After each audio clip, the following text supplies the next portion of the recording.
Hello, this is a short tutorial to show you how to recategorize any ticket. Right now I'm showing you here our catalog.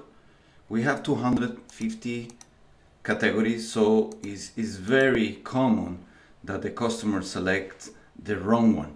So what happens if the customer selects the wrong category and you receive that ticket? So let me show you with one test ticket that I have here.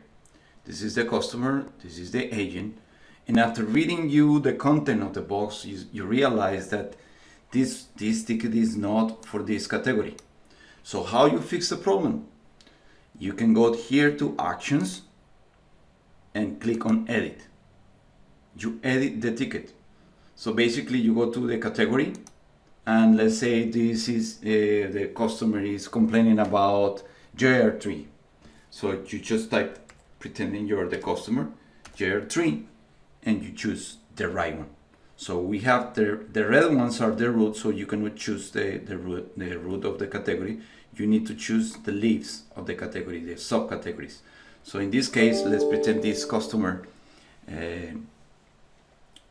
is complaining about JR3 access. So when you click on JR3, you don't need to change any other thing. You click on Save. The system will be automatically routing the ticket to the right agent. In this case, for this example, we route it to Mr. Kagan at the finance department. So it's so easy. You don't have to reject the ticket. Please do not reject the tickets.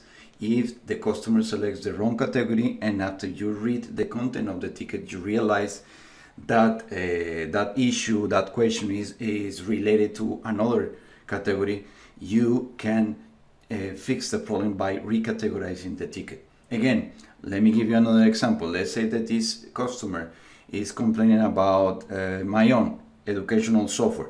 So you go to Actions, Edit, and under category field, you just type, let's say, my own. On the educational software is my own. You click on my own and you click on Save. Automatically the system will be routing the category to the right agent. So this is very simple. This is how you fix the problem. Thank you very much and have a wonderful day.